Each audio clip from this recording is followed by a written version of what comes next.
ኢትዮጵያ የታሪኳን አዲስ ምዕራፍ ለመጻፍ ቆርጣ ተነስታለች። የሐሳብ ልዩነት በሚያዋልደው ግጭት ለዘመናት የልጆቿ ደምና እንባ ሲፈስባት የኖረችው ምድር ዛሬ የጠመንጃን አፈሙዝ ዝቅ አድርጋ የልቦናን በር ለመክፈት መንገድ ላይ ናት።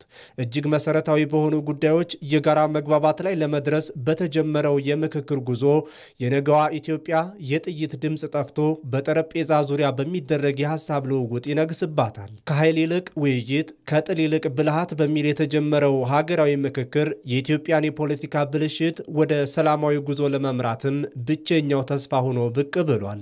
ለመጀመሪያ ጊዜ አርብቶ አደር አርሶ አደር ሳይባባሉ፣ የመሀል ሀገር የዳር ሀገር ሳይባባሉ፣ ሴት ወንድ፣ አካል ጉዳተኛ፣ የተገፋ የማህበረሰብ ክፍል፣ ተፈናቃይ፣ ሌሎችም ሳይባባሉ ለመጀመሪያ ጊዜ በጋራ አጀንዳዎቻቸውን አምጥተው በጋራ በተወካዮቻቸው አማካኝነት ለመምከር የተዘጋጁበት ጊዜ ነው። ኢትዮጵያ ባለፉት ዘመናት በመለያየት በተቃርኖና እርስ በርስ ባለመተማመን አዙሪት ውስጥ ስትናጥ ቆይታለች። ልዩነቶች እንደ ሀብትና ጸጋ መታየት ሲገባቸው እንደ መገፋፊያ መሳሪያ ውለዋል። ይህ ደግሞ ኢትዮጵያን ከፍተኛ ዋጋ አስከፍሏታል። አሁን እየተካሄደ ያለው ሀገራዊ ምክክር ደግሞ እነዚህን የቆዩ ቁስሎች ለመፈወስ የተዘረጋ የሰላም እጅ ነው። ይህ ምክክር ተራ የቃላት ድርድር አይደለም። ይልቁንም ለዘመናት ስር ከሰደዱ ያላግባቡ ጉዳዮች ወጥቶ የጋራ ቤታችንን መሰረት ዳግም የማጽናት ሂደት ነው። በአውራ ጎዳናዎች፣ በገጠር መንደሮችና በከተማ አደባባዮች የሚሰማው ድምፅ አንድ ነው።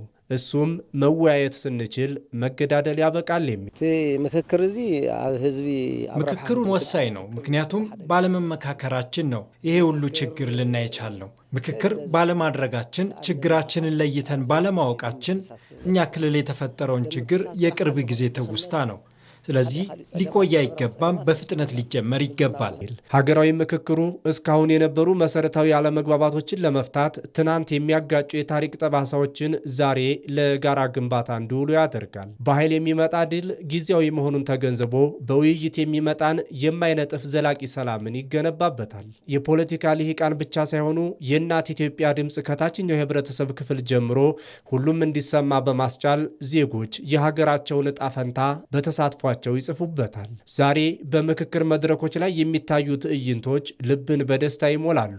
ትናንት በጠላትነት ይተያዩ የነበሩ ወገኖች በአንድ ጠረጴዛ ዙሪያ ተቀምጠው የሀገራቸውን ሕመም ሲመረምሩ ማየት ለኢትዮጵያ አዲስ ንጋቷን ያበስራል። ይህ ሂደት ተግዳሮቶች ቢኖሩትም የኢትዮጵያ ሕዝብ ለሰላም ያለው ጥማትና ለነገው ትውልድ የተሻለች ሀገር የማስረከብ ፍላጎቱ አሸናፊ ሆኖ ይወጣል። በልጆቿ የምትፈለግ ኢትዮጵያ በልዩነቶቿ የምትደምቅና በልጆቿ ውይይት የምትጸና እንጂ በጠመንጃ አፈሙዝ የምትመራ አይደለችም። እስካሁን ድረስ 93 በመቶ የሚሆነውን የሀገራችን ህዝብ ተደራሽ አድርገናል። ጠንካራ ሀገርን ለመገንባት ከእንግዲህ ወዲያ የሚያዋጣን አሸናፊ ሆነን መውጣት ካለብን በሀሳብ መፋጨት አለብን። ሀሳብን ወደፊት ማምጣት አለብን። ተከባብረን የምንነጋገር የምንደማመጥና መግባባት ላይ የምንደርስ ህዝቦች መሆን መቻል አለብን እና ለዚህ ሂደት ሀገራዊ ምክክር ፍቱን የሆነ አካሄድ ነው። ሀገራዊ ምክክሩ ጠንካራና ሁሉም የተግባባበት የሀገረ መንግስት ግንባታና የዘላቂ የጋራ ሰላም ማጽኛ የሰላማዊ ጉዞ ማስጀመሪያም ይሆናል። በጠረጴዛ ዙሪያ በሀሳብ ፍጭት የሚወጣው ላብ በጦር ሜዳ ከሚፈሰው ደም በእጅጉ ይከብራል።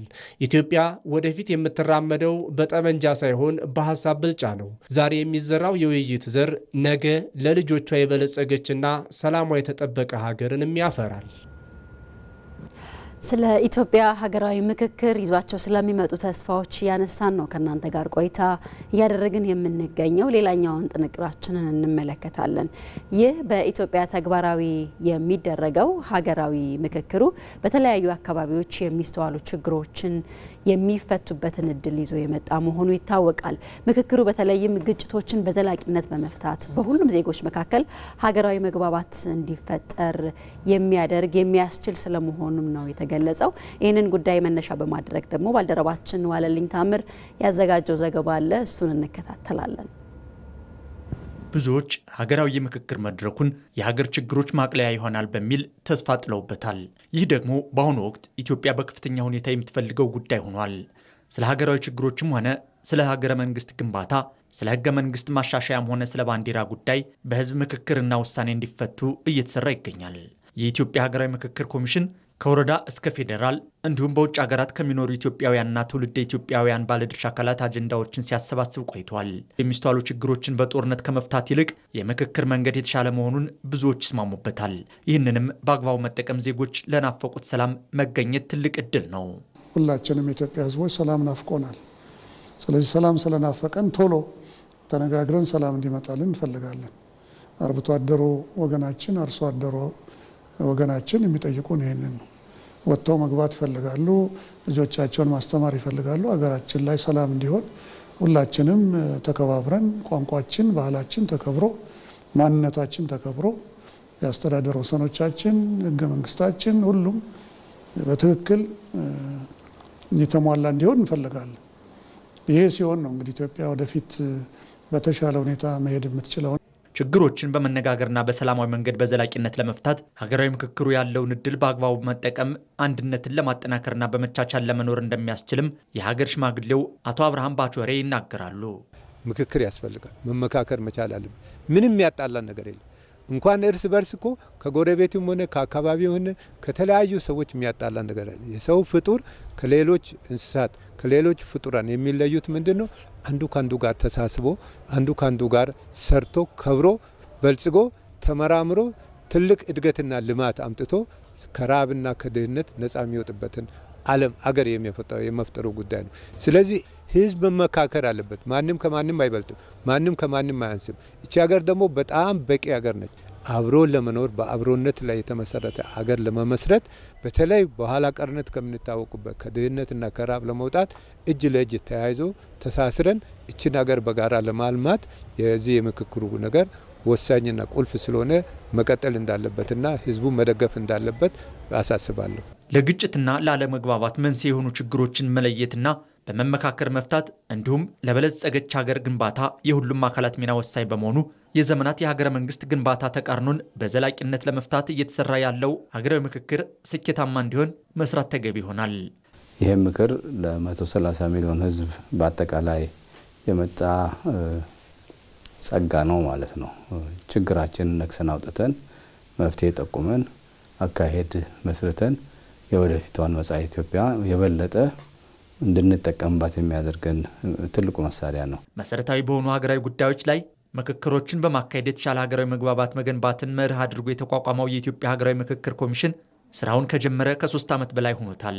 በኢትዮጵያ መሰረታዊ የፖለቲካ ልዩነቶችን በውይይት ለመፍታትና ብሔራዊ መግባባትን ለመፍጠር ያለመ ትልቅ ሂደት መሆኑንም የታሪክና የባህል ምሁሩ ፕሮፌሰር አህመድ ዘካሪያ ይገልጻሉ። ችግሮቻችን ነቅሰን አውጥተናል ማለት ይቻላል። መፍትሄም በዚያው ሂደት እየተነጋገርን አልፈናል ማለት ነው። አሁን ማሰሪያው ነው የቀረን። ማሰሪያው ካለቀ በኋላ ለኛ ብቻ ሳይሆን ለአፍሪካም ይጠቅማል ብዬ ነው የማስበው። ብዙ ተስፋ ነው ያለኝ። ምንድነው ተስፋችን የሚለው ነገር ሁሌም ስለሚያስፈልግ ምክክርና ውይይቱ አስፈላጊ ነው ባይ ነኝ። የኃይል አማራጭን በማስወገድ ዲሞክራሲያዊ ስርዓትን ማጠናከር ለወደፊት ጠንካራ ሀገረ መንግስት ግንባታ የሚሆን የጋራ መሰረት ለመጣል እንደሚያስችልም ተመላክቷል። ክቡራን ተመልካቾቻችን እዚሁ ጉዳይ ላይ ተጨማሪ ማብራሪያን እንዲሰጡን የኢትዮጵያ ሀገራዊ ምክክር ኮሚሽን ኮሚሽነርን ዶክተር ዮናስ አዳይን እዚህ ስቱዲዮአችን ጋብዘናል። ዶክተር ስለ ጊዜው እጅግ አድርገን እናመሰግናለን። እኔም አመሰግናለሁ። መልካም፣ ወደ መጀመሪያ ጥያቄያችን እንለፍ። በተለይ ቀደም ሲል እያነሳን ነበረ ሀገራዊ ምክክሩ በተለያዩ አካባቢዎች የሚስተዋሉ ችግሮች የሚፈቱበትን አዲስ እድል ይዞ የመጣ መሆኑን አንስተናል እና ምናልባት የነበሩ ቁርሾዎችን ከመፍታት ረገድ ያለውን ፋይዳ እናንሳ። ቁርሾዎች ያው በሰዎች መካከል በተለያዩ ቡድኖች መካከል የሚኖር ቁርሾ ይኖራል። እንደ ሀገር የመጣንባቸው መንገዶችም እሱን ስለሚያሳዩን እነዚህ ቁርሾዎችን በመፍታት ረገድ በተለይ ሀገራዊ ምክክሩ ምን አይነት ፋይዳ አለው? ምን አይነት መግባባትን ይፈጥራል ማለት እንችላለን? አመሰግናለሁ። በድጋሚ ምን አይነት መግባባትን መፍጠር ይችላል ቁርሾችን በመፍታት ለተባለው ጥያቄ ቀጥተኛ መልስ ዘላቂ መግባባትን የሚያመጣው ለምሳሌ በዓለም አቀፍ ጥናት ኔጎሲዬሽን ወይም ደግሞ ድርድር ጊዜያዊውን ነው የሚሰጠው። የስልጣን መከፋፈል ከዛ ግጭት እንደቆመ ከዚያ በኋላ እያንዳንዱ የኔ ድርሻ ለዚህ ነው፣ የኔ ድርሻ እዚህ ነው። አንዱ አሸናፊ ሌላው ተሸናፊ ሆኖ በዚያው ወይ ለተሸነፈው ካሳ ወይ ደግሞ ለአሸናፊው እንደዚህ የሚገባውን በምክክሩ የሚገኘው መግባባት ግን ቀደም ሲል ወደዚያ አለመግባባት ወደ ቁርሾ ያመሯቸው መሰረታዊ ችግሮችን በመቅረፍ ከስር መሰረቱ በመንቀል ዳግም ወደዛ ባለመመለስም ስርዓት በማበጀት ተቋም በማቋቋም ምናልባትም በስርዓተ ትምህርት ውስጥም ስለ መግባባት ስለ ችግሮችን በውይይት ለመፍታት ለምሳሌ የሰላም ትምህርት ክሪቲካል ወይም ጥልቅ አስተሳሰብ ዳግም እዚህ ሀገር ይሄ ችግር እንዳይነሳ የፖለቲካውም ባህል የፖለቲካ ካልቸር የምንለው ነው።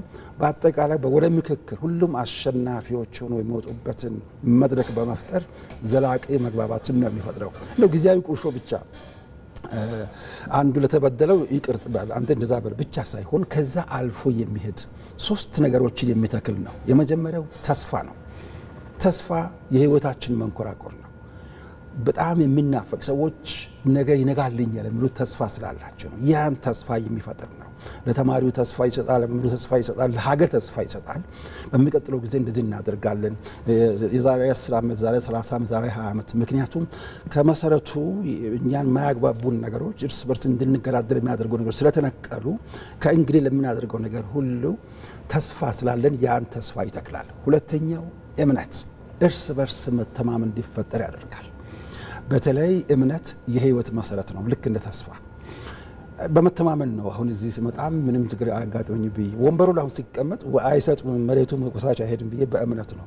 ሆቴል ገብቼ ምግብ የሚበላ መርዝ የለበትም ብዬ በመተማመን ነው። እምነት የህይወታችን ትርጉም ነው።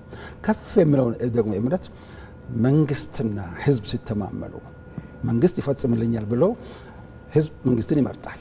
በዛን ጊዜ በመካከላቸው ሶሻል ኮንትራክት ወይም ማህበራዊ ውል በትራስት ነው። የኮንትራክቱ ስሙ ራሱ ትራስት ነው የሚባለው። ሶስተኛው በጣም ትልቁ እንግዲህ ከተስፋ እምነት ወደ ሰላም ነው የምንመጣው። ዘላቂ ሰላም ነው የሚያስገኘው።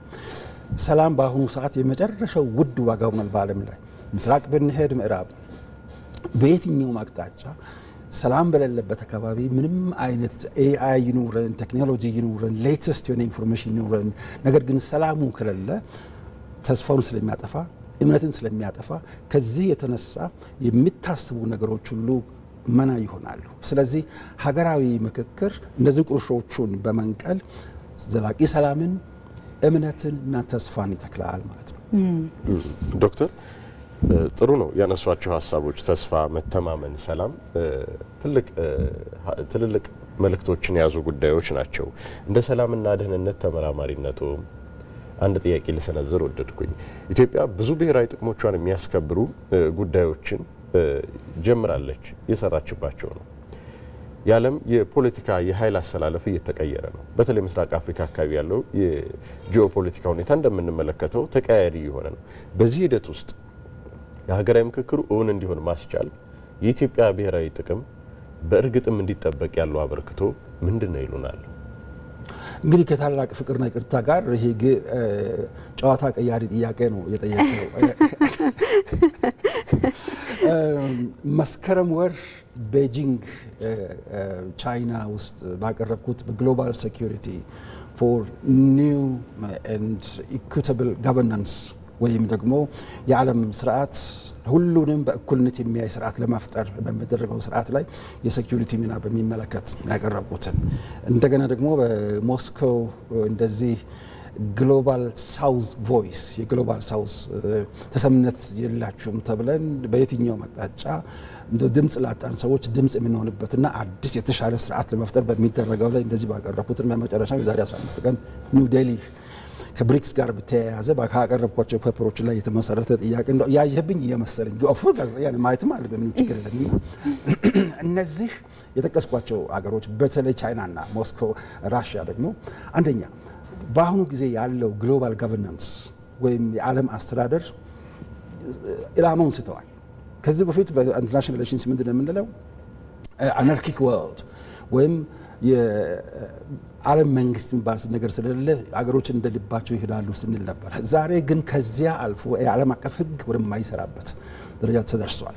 በተለይ ደግሞ በምስራቅ አፍሪካ በአፍሪካ ቀንድ አካባቢ እንደዚህ ቅድም ያልኳቸው ሁለቱም ሀገሮች ሌሎችም ሀያል ባሉ ሁሉ የተከማቹበት በተለይ በቀይ ባህር ላይ በጅቡቲ ላይ ያከተሙ እያንዳንዳቸው የራሳቸውን ሰራዊት ያስቀመጡበት ሁኔታ ኢትዮጵያ 60 ማይልስ ርቀት ላይ የቀይ ባህር ባለቤት ሆና እያለች የውስጥ ችግሮቿ ግን ስላልተቀረፉ ሀገራዊ ምክክር ስላልተካሄደ መግባባት ስላልተፈጠረ ተስፋ ስላልተፈጠረ እምነት ስላልተፈጠረ ከዚህ የተነሳ የአፍሪካ በተለይ ለመላው አፍሪካ ታሪክ ምናልባት የኦክስፎርድ ፕሮፌሰሮች እንዳይሰሙኝ እንጂ ምንድነው የሚሉት አፍሪካ የራሱ ታሪክ የለውም የአፍሪካ ታሪክ የሚባለው አውሮፓውያን በአፍሪካ የሰሩ ታሪክ ነው እንጂ ይላሉ እኛ ደግሞ የለም እኛ ታሪክ አለን እንደውም የሰው ልጅ መነሻም እዚህ ነው እንደውም ያው ምስራቅ አፍሪካ ነው ኢትዮጵያ ናት ስለዚህ አሁን ኢትዮጵያ ይሄን ጌም ቼንጀር ለመሆን ጨዋታ ቀያሪ ለመሆን አንደኛ እዚህ ያለው አሰላልፍ እንዲስተካከል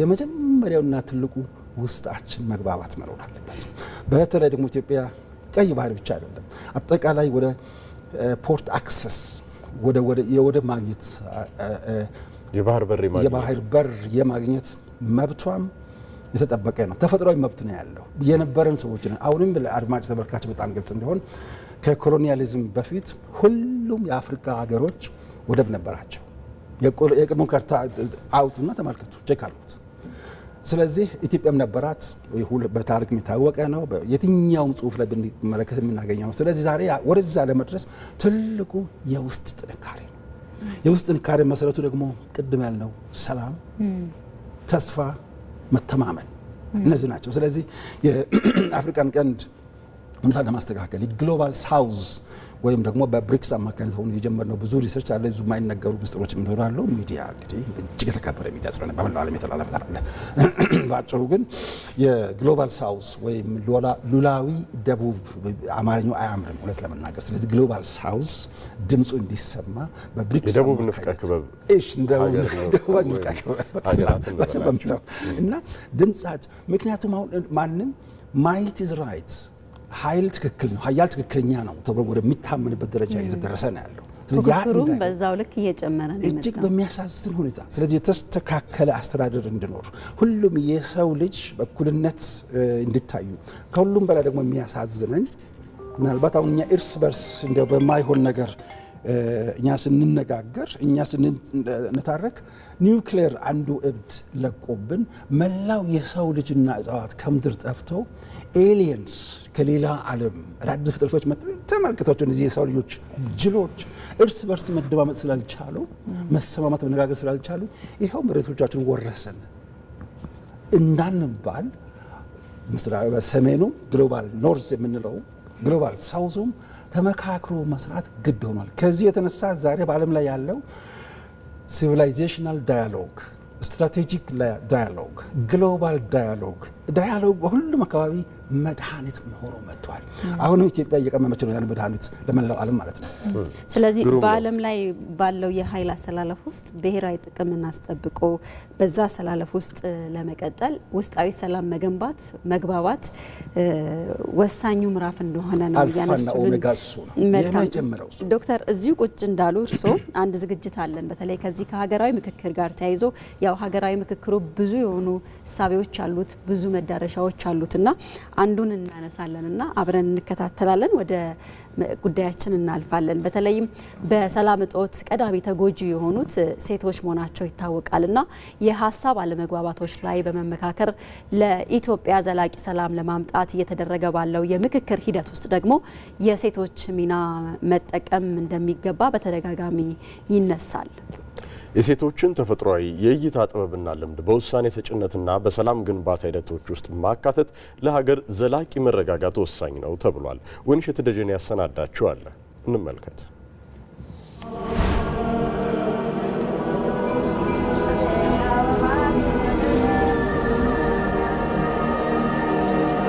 በተለያዩ አካባቢዎች በሚከሰቱ ግጭቶች ውስጥ ሴቶች ተፋላሚ ወገኖችን በማቀራረብ ረገድ እንደ ድልድይ በማገልገል ላይ ይገኛሉ።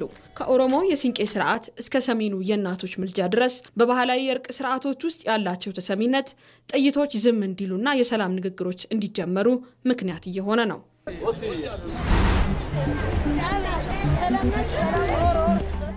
ሴቶች ግጭት በመፍታት ብዙ ሚና አላቸው።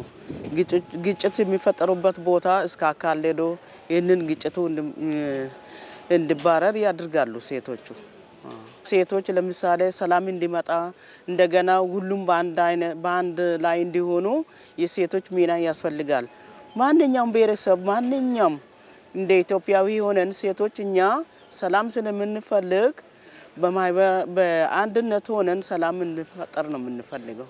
አሁን በእኛ አካባቢ ያሉ ሴቶች በሀገር ሽማግሌና በእርቅ ጉዳይ የተሳተፉ ቤተሰቦችንም በአካባቢ ያለውን ሁሉ ችግር ይፈታሉ። ሴቶች በጣም በብዙ ሁኔታ በሁሉም ጉዳይ ተጠቂዎቹም በመሆናቸው ለዛ ችግር ደግሞ መፍትሄ ለማድረግ ደግሞ ሴቶች ትልቅ ሚና አላቸው። አባይን ገድበናል። ሴቶች የራሳቸውን ከመቀነታቸው ከልጆቻችን አውጥተን አባይን ገድበን አሁን ደግሞ የሚያስፈልገን ነገር አሰቤን መመለስ እንፈልጋለን። እንደ ሴቶች ማለት ነው፣ እንደ ኢትዮጵያ ማለት ነው። ለምን ለኦሮሞ ብቻ አይደለም፣ ለአማራ ብቻ አይደለም፣ ለደቡብ ለስምሳ አንድ ነው። ብሔረሰብ ኢትዮጵያ አንድ ናት። ህዝቡ ሁሉ ያለው ኢትዮጵያ አንድ ናት። ስለዚህ በግጭቱ ዙሪያ እነዚህን ባንዳዎች ለማቆም እንችላለን። ነገም ደግሞ በኢትዮጵያ ጎን እንቆማለን። ሰላማችን እናሰፍራለን። አገራችን አንድ እንድትሆን እናደርጋለን። ምንም እንኳን የሴቶች ሚና እንዲህ ወሳኝ ቢሆንም በውሳኔ ሰጭነት ደረጃ ያላቸው ተሳትፎ አሁንም ድረስ የተለያዩ ማነቆች ይገጥሙታል። ይሁን እንጂ በየመንደሩና በየከተማው የሚገኙ የሴቶች ማህበራት ሰላም ለሁላችንም በሚል መሪ ቃል የሚያደርጉት እንቅስቃሴ በሀገራዊ ምክክሩ ሂደት ውስጥ የሴቶች ድምጽ ጎልቶ እንዲሰማ ትልቅ ተስፋን እየፈነጠቀ ይገኛል። የሀገራዊ ምክክር ደግሞ እጅግ መሰረታዊ የሆኑ ጉዳዮችን ከህብረተሰቡ በአጠቃላይ ከሴቶችም ጭምር ነቅሶ በማውጣት ያላግባቡንን ምክንያቶችን ላይ በሚገባ ተነጋግሮ መግባባት ላይ መድረስ ነው። ስለዚህ ሁሌም እንደምንለው ሴቶች የቤት ዋልታ ናቸው። የቤት ብቻ ሳይሆን የውጭውም የሀገሩም ዋልታ ናቸው። በዚህ በሀገራዊ ምክክር ሂደት ውስጥ በሚገባ ምክንያታዊ በሆነ መንገድ በምክክር ሂደት ውስጥ በአሳላጭነት፣ በአመቻችነት፣ በአወያይነትም ጭምር ምክንያታዊ በሆነ መንገድ በመወያየትም ጭምር መሳተፍ አለባቸው ብለው ሀገራዊ ምክክር ኮሚሽኑ ያምናል። ሴቶች ወደ ሀገራዊ ምክክር ጉባኤ ሲመጡ የኢትዮጵያን አጀንዳም ጭምር ነው የሚያዩት።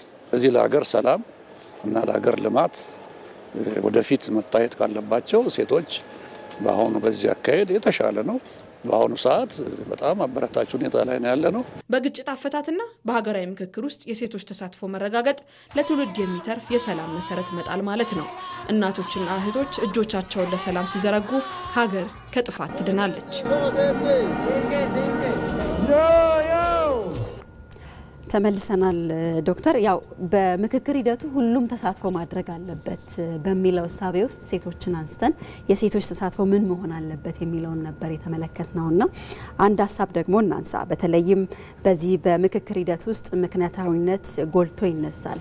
በአንድ ሀገር ውስጥ ሰላምን ለመገንባት ሰላምን ለማምጣት ምክንያታዊነት ያስፈልጋል የሚለው በተደጋጋሚ ይነሳል። እንዲሁም የኢትዮጵያ ሀገራዊ ምክክር ኮሚሽን በተቋቋመበት የመመስረቻ አዋጁ ላይ በዋናነት ምክንያታዊነትን ያነሳልና ምናልባት በኢትዮጵያ ሰላምን ለማምጣት ሰላምን በመገንባት ሂደት ውስጥ ይሄንን ሀሳቤ እንዴት መጠቀም እንችላለን የሚለውን እናንሳ።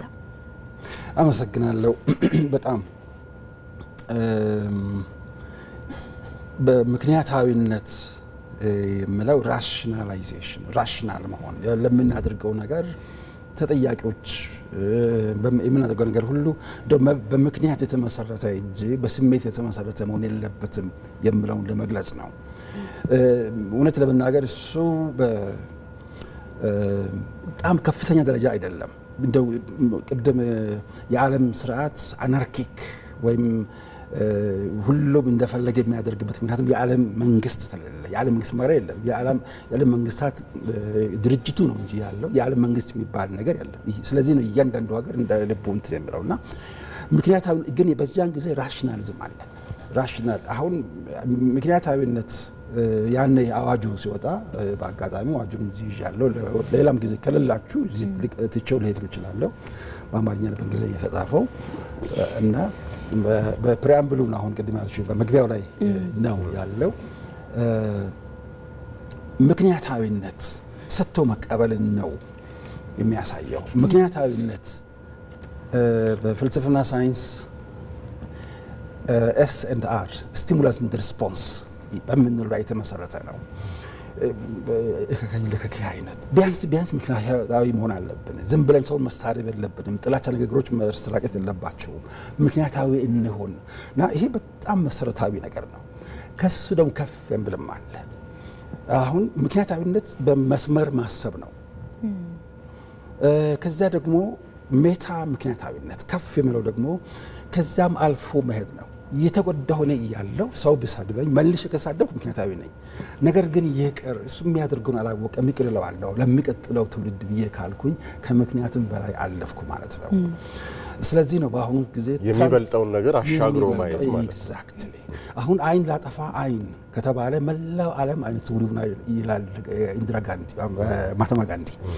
ስለዚህ አሁን ምክንያታዊነት አይን ላጠፋው አይን ነው። ጥርስ ለሰበረው ጥርስ ነው። ማንም እንደዚህ መድረግ ከዚያ በላይ መሄድ ያ በአዋጅ ውስጥ እዛ ባይከተትም ሀገራዊ ምክክር አንዱ ኢንተርናሽናል የሆነ ተደራሽነቱ በሬቨረንድ ዴዝመንድ ቱቱ ቄስ ዴዝመንድ ቱቱ የተመሰረተው ትሩዝ ኤንድ ሪኮንሲሊዬሽን ኮሚሽን ወይም የእውነትና የእርቅ ምክክር ውስጥ ጥቁሮች በነጮች በጣም ነው የተበደሉት። ዳሩ ግን የተሰሩትን እነዚህን ሁሉ ነገሮች እያንዳንዳቸውን እናወራርድ ከተባለ ሳውዝ አፍሪካን ነገር አይኖርም። ስለዚህ ያን ሁሉ እያወቁ ምክንያታዊነቱን ካስረዱ በኋላ ከምክንያታዊነት ከፍ ብሎ ደግሞ ይሄን ሁሉ አይተናል። ነገር ግን ፊውቸር ሰርች ወደፊት ማየት ስላለብን ወደፊት ነገር ከምናስበው በላይ ነው። ሰውም ስጋና መንፈስ ብቻ ሳይሆን ነፍስም ነው። ከፍ ያለ ነው። ሁልጊዜ በአእምሮችን ብቻ ሳይሆን በነፍሳችን ማሰብ የግድ ይላል። ትራንሰንደንታል ቲንኪንግ የምንለው ከፍ ማለት ነው እና ስለዚህ ምክንያታዊነቱ ለመጀመር በጣም መልካም ነው። ከዚያ ከፍ ለምሳሌ ይቅር ማለት ሌላውን ሰው በድሎ እያለ ቤተሰቦቹ እንደዚህ ዘርፎ እያለ ነገር ግን ለአብሮነት ለነገው ሲባል ይቅር ማለት መቻል ከምክክሩ ውስጥ የሚወጣ ነው። መጀመር ያለበት ግን በምክንያታዊነት ነው። በጣም አስፈላጊ ነው። ከምክንያታዊነት ከፍ ማለት ይሄ በተለይ የሚገኘው ኢራሽናል ተብሎ የሚናቁ ሴቶች፣ ኢራሽናል ተብሎ የሚታዩ ሃይማኖቶች በቃ እነዚህ ምክንያታዊ አይደሉም። እነዚህ ምክንያቱም ከምክንያት በላይ ናቸው። ከፍ ያለ ኳንተም ቲንኪንግ ነው ያላቸው። ስለዚህ ከዚህ የተነሳ ነው አሁን በብዙ ቦታ ብዙ ሀገሮች ኮሚኒኬሽን ሚኒስትሮች ብታያቸው፣ የውጭ ጉዳይ ሚኒስትሮች፣ የሀገር መሪዎች በተለይ ስካንዲኔቪያንስ በሙሉ ሴቶች ናቸው። እናቶች ብዙ ነገሮችን እያዩ የሚያልፉበት የተፈጥሮ ኢንቱዊሽን የምንለው ኖት ራሽናል ኢንቱዊሽናል ያ እጅግ በጣም ለክሬቲቪቲ በር የሚከፍት እሱ ነው። ራሽናል በመስመር ላይ የሚያስበው ይኛው ግን በመስመሩ መካከልና ቢዮንድ ዘ ላይን ከመስመሩ ከፍ አድርጎ ነው የሚያስበው። ስለዚህ የስ ሀገራዊ ምክክር በምክንያታዊነት ማሳመኑ በጣም ተገቢ ነው። ከዚያ ደግሞ ማለፍም የግድ ይላል።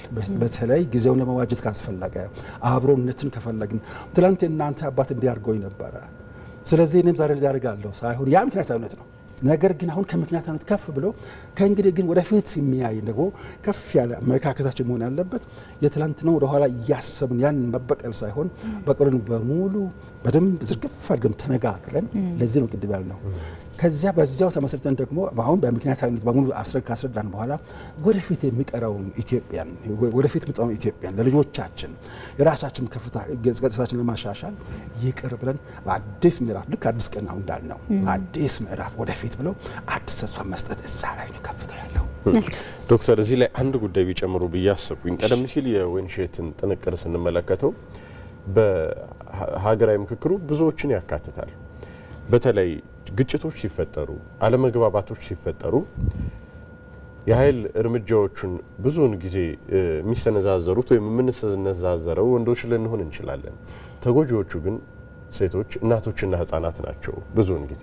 ከዚህ አኳያ ታዲያ ስንመለከተው ሴቶች በተለያዩ ችግሮች ውስጥ የመጀመሪያዎቹ ተጋላጮች ሆነው እያለ እነሱን አካቶ በሚገባ የእነሱን ሚና ማጉላት እነሱ ለሰላም ያላቸውን ተፈጥሯዊም እንዲሁም ደግሞ ባህላዊም የሆኑ ሀብቶቹን ከመጠቀም አኳያ ምን መደረግ አለበት?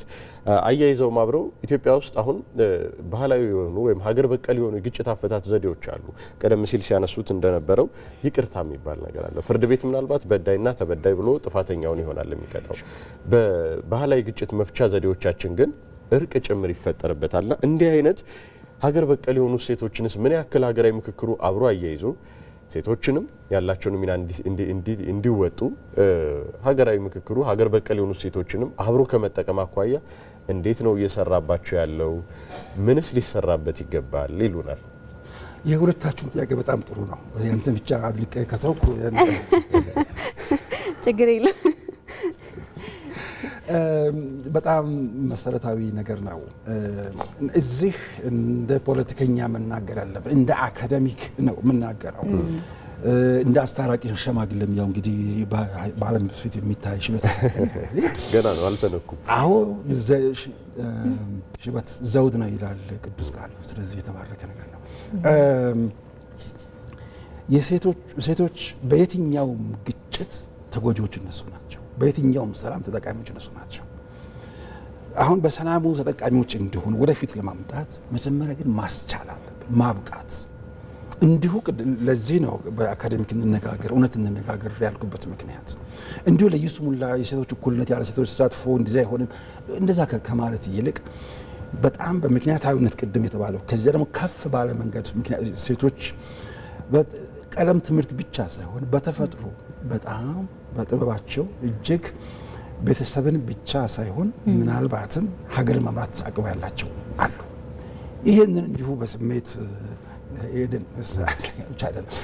እውነት ለመናገር በሴቶች የተመሩ ሀገሮችንም ለምሳሌ አሁን ላይቤሪያ ጆንሰን ነበሩ። እኛ የጣና ፎረም ምክትል ሰብሳቢ ነበሩ። በቅርበት ስለማውቃቸው ነው። ጎረቤት ያሉ ሀገሮች በጦርነት የእሳቸው ሀገር ግን ሰላም ነበር በዛን ጊዜ በእናትነት። ኒውዚላንድ ቀደም ሲል የነበረው ጠቅላይ ሚኒስትር ወንድ ነበር እና የነበረው ችግር በኋላ በወለደች 3ኛው ቀን የህፃን ልጇን ተሸክማ የተባበሩት መንግስታት እዛው በዓለም አቀፍ መገናኛ ብዙሃን መነጋገሪያም ነበር። ኤግዛክትሊ ሳንድራ የምትባለው እና እዛው እነዚህ ሀገሮችን በሴቶች የሚመሩ ሀገሮችን ስናይ የግጭት መጠኑ ዝቅ ያለ ነው። ግን መጠንቀቅ ያለብን ሁሉም ላይሆን ይችላል። ምክንያቱም አካዳሚክ ጉዳይ ስለሆነ የምናወራው ህዝባችን ደግሞ እውነቱን ማወቅ ስላለበት የምክክር አንደኛው ዴፊኒሽን ወይም ትርጉሙም የእውነት ፍለጋ ሂደት ወይም መንገድ ስለሆነ የምንናገረው እውነት ተአማኒ ሰዎች ቼክ ሲያደርጉም ትክክለኛውን ማግኘት ያለባቸው ነገር ስለሆነ ክብራችን መጠን ስላለበት፣ ስለዚህ ሴቶች በአብዛኛው ባህሉ ተጎጂዎች እነሱ ናቸው። ባህላችን ለምሳሌ አሁን ኢቭን ባህላዊ ሂደት አሁን የፍርድ ቤቱን አንስተናል። ፍርድ ቤቱ በምክንያታዊነት ግን ወደ ባህሉ ሲመጣ ደግሞ የቦታውን ስም አልጠቅስም፣ ወንዱ በአደጋ ከሞተ 100,000 ብር ይከፈላል ካሳ። ሴቷ ከሞተች ግን 50,000 ነው የሚከፈለው። ተደንግጎ ነው ያለው በእሴቱ መሰረት ተብሎ በተለመደው በዛው በሀገር በቀል እውቀቱ መሰረት። ባህላችንም ቢሆን ሴቶችን የሚጨቁን ነው። ከዛ መውጣት መቻል አለብን። ለዚህ ነው ትራንሰንድ ወይም ከፍ ማለት መልካም የሆኑ ሀገር በቀል ሴቶቻችን። ኤግዛክትሊ። ስለዚህ ለነዚህ ግን ሴቶችን ወደፊት መምጣት ብቻ ሳይሆን አስቀድሞ ማስቻል፣ ሴቶች ራሳቸው ደግሞ መፈለግ አለ። በነገራችን ላይ ተሰጥቷቸው ከሆነ አሁንም አደጋ ነው። ይሄ አፈርማቲቭ አክሽን አዲስ ዩኒቨርሲቲ ብዙ ጊዜ ጀምረን ሰርተናል። በተለይ በነበርኩበት ዳይሬክተር ሆኜ በመራሁበት በሰላምና ደህንነት ጥናት ተቋም ውስጥ ብዙ ነገር ተላለው። በኋላ ግን ሁሌም መጠበቅ ተጀመረ። ያ ከሚሆን ራሳቸው ዲማንድ እንዲያደርጉ አግሬሲቭም ሳይሆኑ ሳብሚሲቭም ሳይሆኑ አሰርቲቭ እንደሆኑ ባላንስድ በሆነ መንገድ ራሳቸው እንደዛ እንዲችሉ አጠቃላይ የሆነ ባህላችን ማስተካከል አለብን። ለዚህም ደግሞ ኦፍ ኮርስ ትልቁን በር የሚከፍተው አሁንም ያልነው ምክክር፣ አብሮ ሲመጡ ሲነጋገሩ ፊት ለፊት መታየት ሲጀምሩ የራሳቸውን መብትና ግዴታ በማወቅ ያላቸውን ደግሞ ፖቴንሻል ለማውጣት እንዲችሉ እነሱን ማስቻሉና አስቻሉት መፍጠሩ የሁላችንም ጉዳይ ነው ያሳለው። የባህል መሪዎች አሉ፣ የእምነት መሪዎች አሉ። እነሱ አንደኛው እንግዲህ በምክክር ማመንን በእምነቶችም በባህል በተለያዩ ኢትዮጵያ ውስጥ ብዙ ባህሎች ስላሉ ብዝሃ ባህል ስለሆነች ኢትዮጵያ እነዚህን እሴቶችስ አብሮ ተጠቅሞ ምክንያቱም ምክክሩ በምክንያታዊነት መነጋገርን ብቻ ሳይሆን ከዛ ያለፈ መጪዋን ኢትዮጵያ ታሳቢ ያደረገ የነገውን ትውልድ ያየ በይቅርታ መታለፍ ያለበት በመግባባት መታለፍ ያለበትን ነገር እንደዚህ አይነት እሴቶች ላይ እነዚህ አይነት ሚና ያላቸው አካላት ምን ያክል ድርሻቸው ሊወጡ ይገባል ይሉናል። እውነት በህዝብ ፊት በእናንተ ፊት ንስሐ መገባው ጥያቄውን በደንብ አልመለስኩም። የመጀመሪያውን ጥያቄ ራሱ በሀገራዊ ምክክር እነዚህ የባህል መሪዎች አሉ፣ የሃይማኖት መሪዎች አሉ፣ በአካባቢ ደግሞ ትልቅ ተብሎ ተጽዕኖ ፈጣሪ የሚባሉት ሰዎች አሉ፣ መሪ ሳይሆኑ ማለት ነው። በእነዚህ ሁሉ ውስጥ በሚገርም ሁኔታ የሴቶች ሚና እጅግ በጣም ከፍ ያለ የሚሄድበት ሁኔታ እያየን ያለው ያ አሁን እየተፈጠረ ነው ያለው።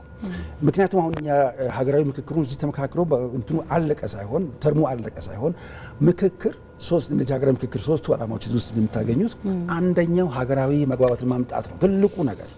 ሁለተኛው በመንግስትና በህዝብ መካከል እምነት እንዲፈጠር ማድረግ ነው። ሶስተኛውና እጅግ በጣም ትልቁ ምክክርን ባህል ማድረግ። ስለዚህ በዚህ ምክክርን ባህል በማድረግ ሂደት ውስጥ የሚያስፈልጉ እጅግ ብዙ ግብዓቶች፣ የመጀመሪያውና ትልቁ ሀገራዊ ምክክርን ራሱ ተቋማዊ ማድረግ። ያ ተቋም ከሆነ በዛ ውስጥ ሴቶች መጥተው ልምዳቸውን የሚያካፍሉበት እርስ በርስ የምነጋገሩ የግድ ከወንዶች ብቻ አይደለም። ከዛ የሴቶችን ስፔሲፊክ ኒድስ ኢንዲቴይል የሚነጋገር ያን መድረክ መፍጠር፣ ከዛ ውስጥ የራሳቸውን ጎልቶ የሚወጡበትን መንገድ ማስተካከል። አሁን ቅድም እንዳልነው ባህሎቻችን እስካሁን ድረስ የነበረው ትናንት ዛሬ አይደለም፣ አልፏል። ወይም ብሩክ አንተ ባደክበት መንገድ ልጅን ማሳደግ አትችልም፣ ምክንያቱም የልጅህ ዘመን ከአንተ የተለየ ስለሆነ። አሁን ባለፈው እንደዚህ ነበሩና ዛሬ እንደዚህ ይሁኑ ብንል አይቻልም። ዘመኑን የዋጀ ቅድመ መኖር አለበት። ስለዚህ ነው ይህ ተቋም ሲሆን ሁሉም እኩል መነጋገር መመካከር ሲችሉ ችግሮቻቸውን ፊት ለፊት ማየት ሲችሉ መከባበሩም ደግሞ በችሎታ እየተለካ ሲመጣ በማንነት በሴትነት በወንድነት በዚህኛው ሳይሆን በችሎታ እንዲሆን ሁሉንም አስቻይ ሁኔታ መፍጠሩ ትልቁ ድርሻ ያለው ደግሞ ሀገራዊ ምክክሩ ላይ ነው። መልካም። የኢትዮጵያ ሀገራዊ ምክክር ኮሚሽን ኮሚሽነር ዶክተር ዮናስ አዳዬ ስለነበረን ቆይታ ላነሳናቸው ጥያቄዎች ደግሞ ምላሽና ማብራሪያ እንዲህ በጥሩ መልኩ ስለሰጡን እናመሰግናለን። መልካም ጊዜ ይሁንልዎት። ጥሩ ቀን ይሁንልዎት ዶክተር። ለእናንተም እናመሰግናለን።